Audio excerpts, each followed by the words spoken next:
প্রিয় শিক্ষার্থী, শুভ সকাল। আশা করি সবাই ভালো আছো, সুস্থ আছো। প্রিয় শিক্ষার্থী, গত ক্লাসে আমরা আমাদের তৃতীয় অ্যাসাইনমেন্ট নিয়ে আলোচনা করেছিলাম। প্রথম লেসনটা ছিল জাস্টিফাই দ্য হোল্ডিং হ্যান্ড।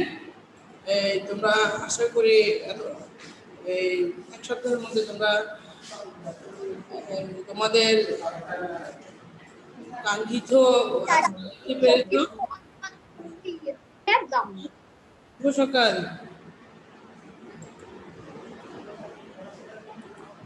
তোমাদের কাঙ্ক্ষিত তোমাদের আনসারটা তোমরা লিখতে পেরেছো। আশা করি এবার 300 ওয়ার্ডের মধ্যে যে আমাদের এক্সপেরিয়েন্স আমাদের যে প্যারাগ্রাফটা, এটা আসলে প্যারাগ্রাফ না, এটা হচ্ছে কম্পোজিশন আকারে লিখতে হবে, অর্থাৎ আমরা রচনা আকারে লিখতে হবে। 300 ওয়ার্ড কিন্তু অনেক বিশাল একটা বিষয়। তোমরা 300 ওয়ার্ডের মধ্যে লেখার চেষ্টা করবে, যেহেতু তোমাদেরকে ওয়ার্ডগুলো লিমিট করে দেওয়া হচ্ছে। ওটা কিন্তু প্যারাগ্রাফ আকারে তোমরা লিখবে না, এটা কম্পোজিশন আকারে লিখবে। প্রিয় শিক্ষার্থী, গত ক্লাসে যেটা ছিল এক্সপেরিয়েন্স শপিং গ্রোসারি শপ, তাহলে আমি ওটার উপর তোমাদেরকে আলোচনা করেছি। তোমাদের যেহেতু এখনো চতুর্থ অ্যাসাইনমেন্ট আসে নাই, চতুর্থ অ্যাসাইনমেন্টও তোমাদের সম্ভবত ইংলিশটা আসতে পারে। চতুর্থ অ্যাসাইনমেন্টও তোমাদের ইংলিশটা আসতে পারে। আগামীকাল হয়তো তোমরা চতুর্থ অ্যাসাইনমেন্ট পাবে, দেখলে হয়তো বুঝবো। আজকে প্রিয় শিক্ষার্থী, আমরা আবারও নতুন কোনো একটা বিষয় নিয়ে আলোচনা করি। ছোটখাটো রাইট ফ্রম অভ্যাস, অর্থাৎ টেন্সের কিছু বিষয় নিয়ে। হ্যাঁ, রাইট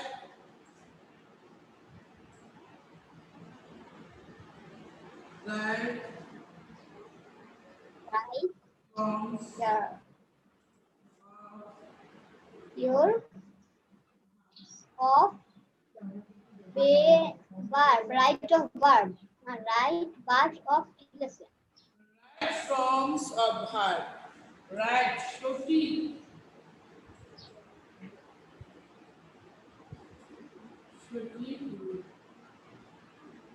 কিসে ক্রিয়া,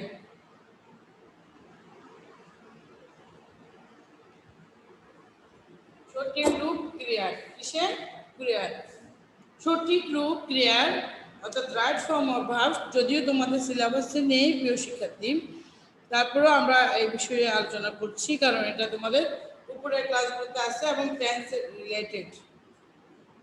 প্রিয় শিক্ষার্থী, রাইট ফর্ম অফ ভার্ব মানে হচ্ছে ক্রিয়ার সঠিক ব্যবহার, সঠিক রূপটা কোথায় আমরা কোন ধরনের মানে ক্রিয়ার ভার্বের সঠিক রূপটা আমরা কোথায় কোন ধরনের ভার্ব ইউজ করবো ওটাই।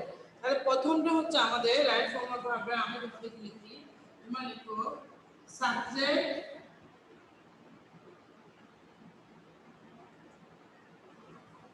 সাবজেক্ট যদি থার্ড পারসন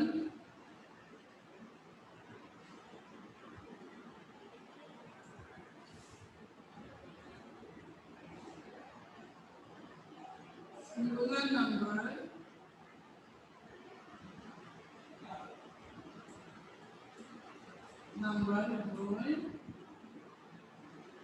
তাহলে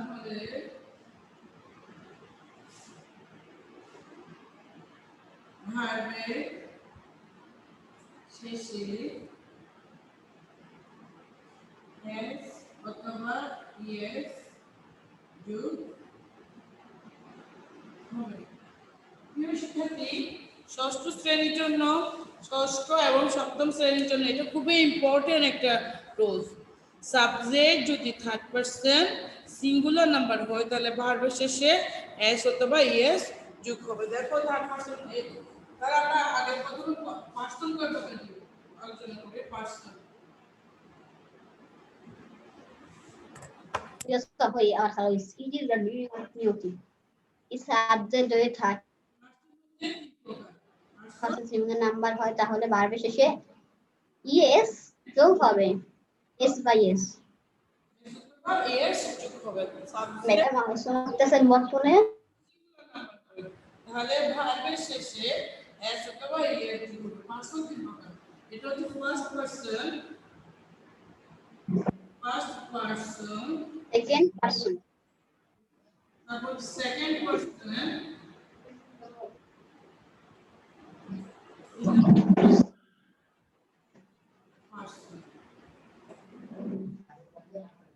ফার্স্ট পারসন কারা ফার্স্ট পারসন কারা আমি এবং আমরা হচ্ছে first person I we I, we. আমি আমরা কি আমরা কি ফার্স্ট পারসন তুমি Unso. তোমরা সেকেন্ড পারসন ইউ তুমি ইংরেজি হচ্ছে ইউ তোমরা ইংরেজি হচ্ছে ইউ I, we is হ্যাঁ গুড তুমি তোমরা সেকেন্ড পারসন তুমি তোমরা সেকেন্ড পারসন আর সে তাহারা কি second person. They he she they She, he, she. এগুলো হচ্ছে কি থার্ড পারসন সে তাহারা থার্ড পারসন কি হচ্ছে যদি সে ছেলে হয় তাহলে কি মেয়ে হলে সি তাই না আর তারা ইংরেজি হচ্ছে they।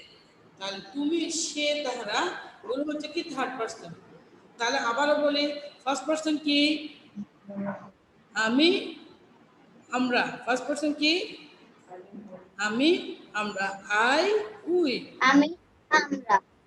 হ্যাঁ সেকেন্ড পারসন কি তুমি তোমরা Tumi, tomra.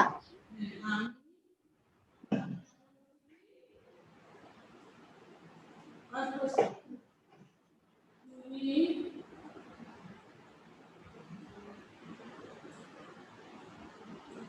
তোমরা সেকেন্ড পারসন সে সে তাহারা সে তাহারা এটা হচ্ছে কি থার্ড পারসন এটা কি হচ্ছে কি থার্ড পারসন সে তাহারা সে ইংরেজি কি হি সে ইংরেজি কি সি Tahar. ইংরেজি কি দে তাহারা ইংরেজি কি দে তাহলে প্রিয় শিক্ষার্থী দেখো Tahara. সাবজেক্ট যদি থার্ড পারসন সাবজেক্ট যদি থার্ড পারসন হয় আর একটা কথা বলছি নাম্বার সিঙ্গুলার নাম্বার তাহলে থার্ড পারসন কে কে তাহলে থার্ড পারসন কে কে সে তাহারা থার্ড পারসন কে কে সে তাহারা হি She, tahara. হি সি দে এগুলো হচ্ছে কি থার্ড পারসন এগুলো কি থার্ড পারসন তাহলে হি সি দে হচ্ছে কি থার্ড পারসন Third person. তাহলে এখানে আরেকটা কথা বলছি সিঙ্গুলার নাম্বার কি নাম্বার সিঙ্গুলার নাম্বার কয় প্রকার নাম্বার কয় প্রকার বলো তো নাম্বার হচ্ছে দুই প্রকার number Proper. Number We proper.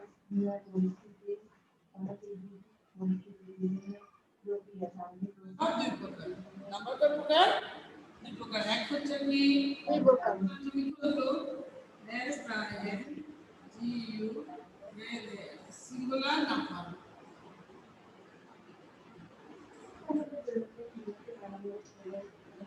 দুই নাম্বার হচ্ছে কি plural number P L U R A L plural number Plural number. Singular number.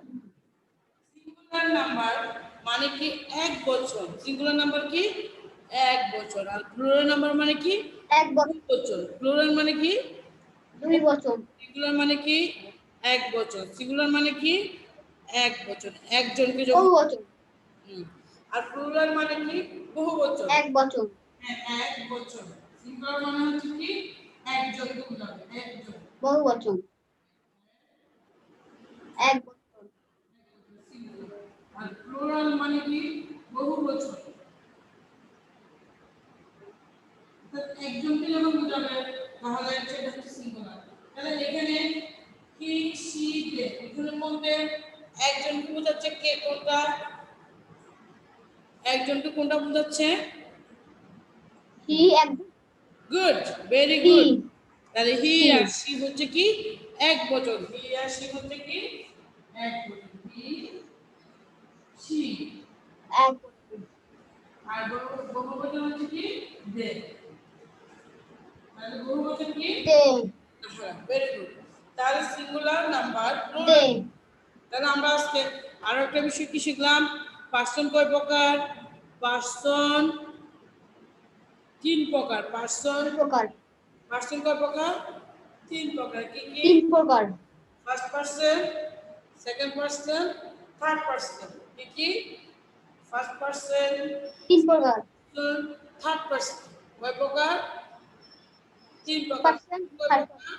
তিন প্রকার, কি কি? ফার্স্ট পার্সন, তিন প্রকার, পার্সন, থার্ড পার্সন। কয় প্রকার? সেকেন্ড পার্সন, থার্ড পার্সন কি? I we. ফার্স্ট পার্সন প্রকার, আই উই। ফার্স্ট পার্সন কি? I we. I we, second person কি? You you you you you, you. Second person কি? You you, you. Third person কি?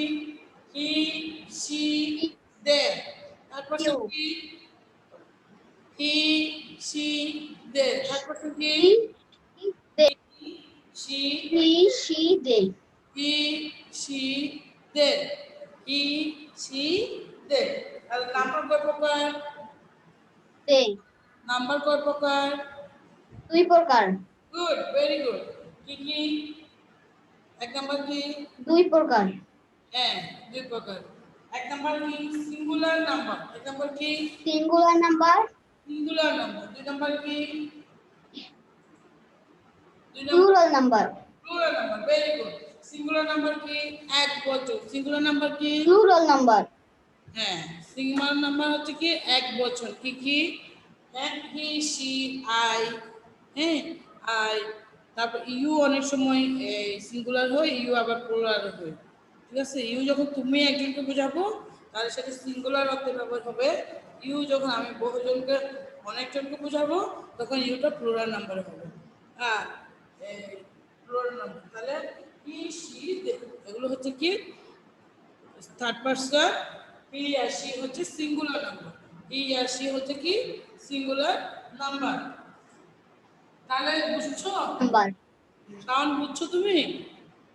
জি ma'am, তাহলে আমরা আবার আমাদের রুলসে জি ম্যাম, আমি দেখো তোমাদেরকে রুলসটা পড়াতে গিয়ে একটা নিয়ম পড়াতে গিয়ে তোমাদেরকে এই বিষয়গুলো আবার অনেকগুলো বিষয় আলোচনা করতে হচ্ছে। এগুলো কিন্তু তোমাদের শিখতে হবে। তোমরা যারা লাইভ ক্লাসে আসতেছো না, তোমরা যারা লাইভ ক্লাসে আসতেছো না তারা কিন্তু স্কুলে নিয়ম মানছো না, নির্দেশনা মানতেছো না। তোমাদেরকে স্কুলের নির্দেশনা মানতে হবে, লাইভ ক্লাসে আসতে হবে। কেন তোমরা আসবে না লাইভ ক্লাসে? তুমি যদি তোমাদেরকে আবারও বলছি সবাই লাইভ ক্লাসে আসো। লাইভ ক্লাসে আসে ক্লাসগুলো দেখো। হ্যাঁ, যদি না দেখো তোমাদের ক্ষতি হবে। পড়াশোনা শুধু অ্যাসাইনমেন্ট লিখলে হবে না, পড়াশোনা করতে হবে। ঠিক আছে?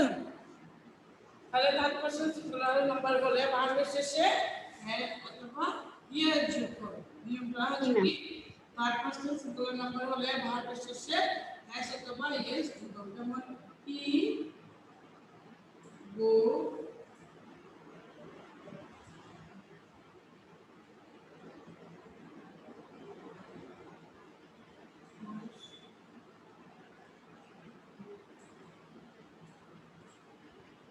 হি গো টু স্কুল নাকি হি গোস টু স্কুল? কি হবে? he goes to school, very goes to school, He goes to school. He goes to school. He goes to school. কারণ he হচ্ছে কি থার্ড পার্সন। he হচ্ছে কি থার্ড পার্সন। Third person. তারপর কোন number? Singular number. কোন number? Singular number. কোন number? Singular number. singular number, হ্যাঁ, তাহলে কোনটা হচ্ছে singular number, কোনটা হচ্ছে কি ভার্ব। ভার্বের শেষে আমরা কি যোগ করলাম? ইএস যোগ করলাম। কি যোগ করলাম? ইএস যোগ করলাম। কি যোগ করলাম? ইএস যোগ করলাম। আমাদের নিয়মটা কি ছিল? সাবজেক্ট যদি থার্ড পার্সন সিঙ্গুলার নাম্বার হয়, ভার্বের শেষে এস অথবা ইয়েস যোগ হবে, এস অথবা ইয়েস যোগ হবে, তাই না? তাহলে আমরা দেখছি টি হচ্ছে থার্ড পারসন, এমনি হবে না শব্দ হবে। ভার্বের শেষে ইয়েস যোগ হয়েছে, বুঝতে পেরেছো? যেমন দেখো আই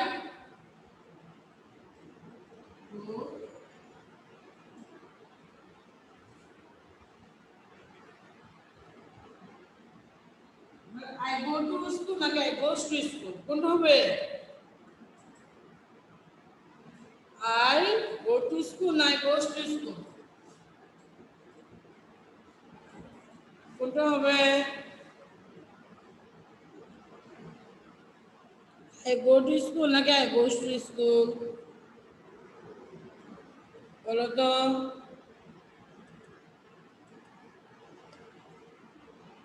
কোনটা হবে? I go to school, I go to school, কারণ I হচ্ছে সিঙ্গুলার নাম্বার, বাট এটা হচ্ছে কি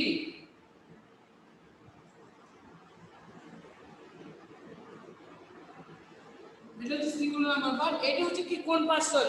ফার্স্ট পারসন। আইটা কোন পারসন? First person. তাহলে আই এর শেষে কি হবে? I go to school every day, I go to school every day. তাহলে প্রিয় শিক্ষার্থী দেখো, আমরা আজকে যে রুলসটা পড়েছি খুবই ইম্পর্টেন্ট একটা রুলস। হ্যাঁ, তোমাদের 6, 7 এর যে রাইট বা ভার্ব বা টেন্সের উপরে যে আলোচনা হবে, এখানের মধ্যে 80%ই কিন্তু 80% কোয়েশ্চেন কিন্তু এই রুলসের উপরে তোমাদের তোমাদের প্রশ্ন হয়। আমি যেটা দেখেছি তোমাদের রাইট ফর্ম অফ ভার্ব অর্থাৎ টেন্স, টেন্স নিয়ে যে প্রশ্নটা হয় এটা 80% কিন্তু এই বিষয়টার উপরে আলোচনা করা হয়।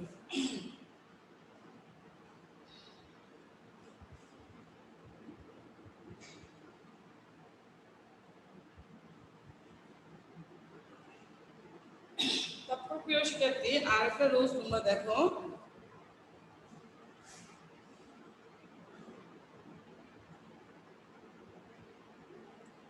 একটা রুলস দেখো, একটা রুলস হচ্ছে যদি আমরা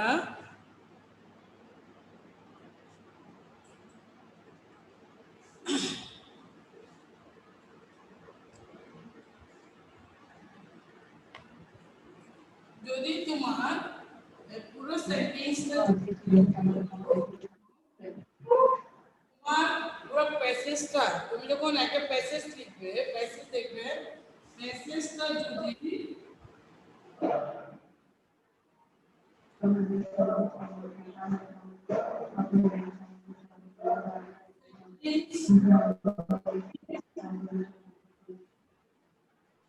অতীতকাল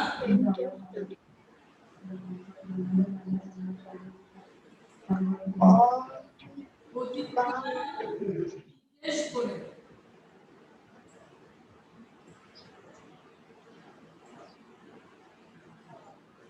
তাহলে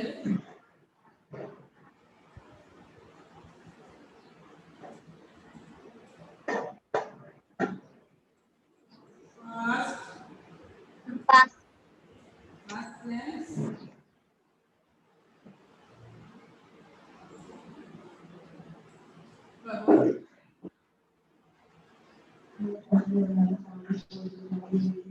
বলতে হবে।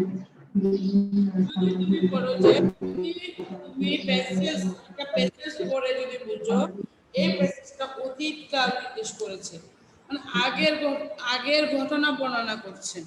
মানে একদা সে একদা এক বৃদ্ধ একটি গ্রামে বাস করত, তার 3টি ছেলে ছিল, হ্যাঁ, তারা সবসময় ঝগড়া করত, হ্যাঁ, এই ধরনের যদি অতীতকাল নির্দেশক কোনো প্যাসেজ কোনো ঘটনা আমরা পড়ি, তাহলে আমরা সেটা কি দিয়ে শুরু করব? আমরা ফার্স্ট টেন্স দিয়ে শুরু করব। কোন টেন্স? First tense. কোন টেন্স? ফার্স্ট টেন্স দিয়ে শুরু করব। First tense. টেন্স কয় প্রকার? টেন্স কয় প্রকার? টেন্স 3 প্রকার। কয় প্রকার?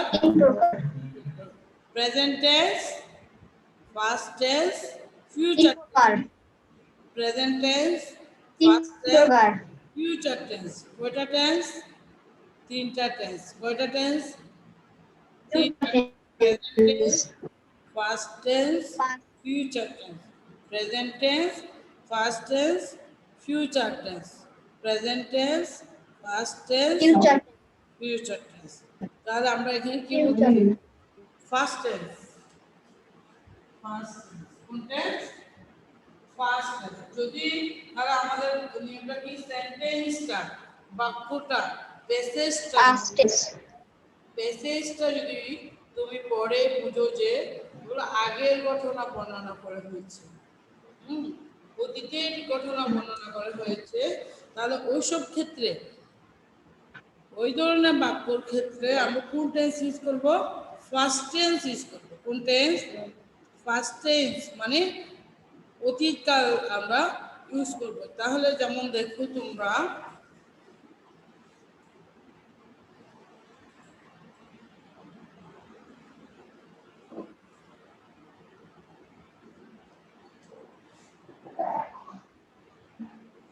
once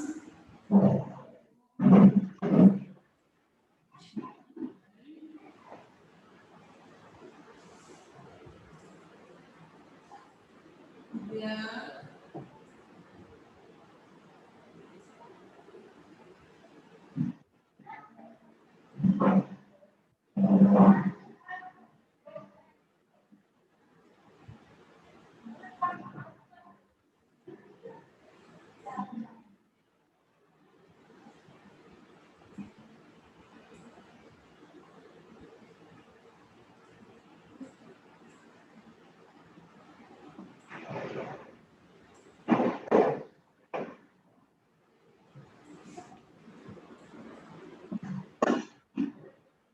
দেখো once upon a time there lived an old farmer।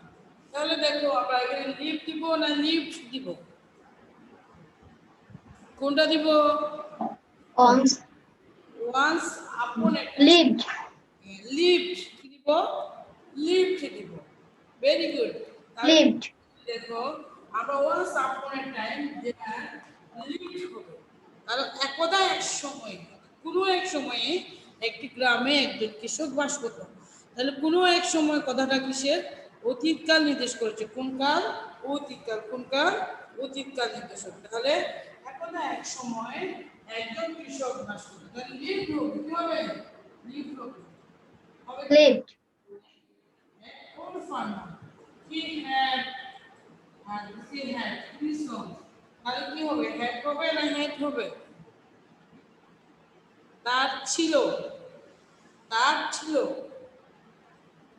Had হবে না হেড হবে?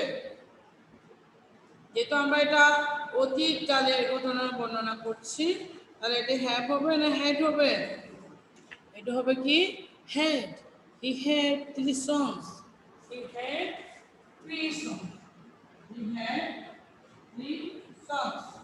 তাহলে once upon a time there lived a farmer, he had three sons। একদা এক সময়ে এক গ্রামে একজন কৃষক বাস করত, তার ছিল তিনটি পুত্র।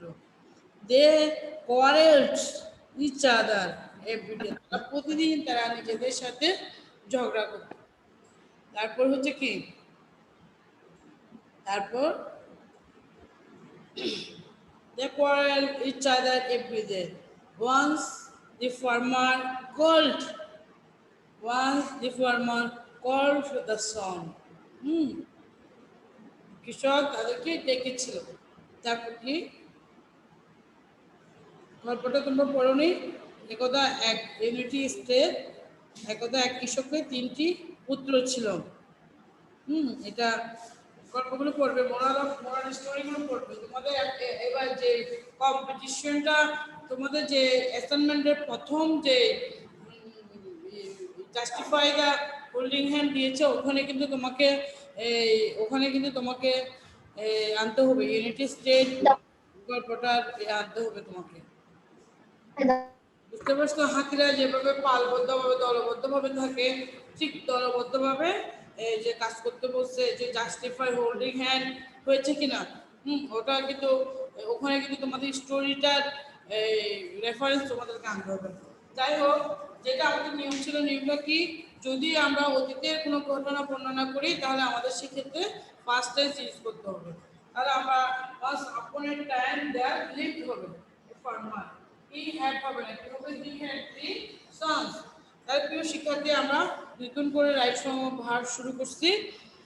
আমরা আগামী ক্লাসগুলোতে এগুলোই পড়াবো, ঠিক আছে? সে পর্যন্ত তোমরা ভালো থাকবে, সুস্থ থাকবে, সুন্দর থাকবে। আল্লাহ হাফেজ।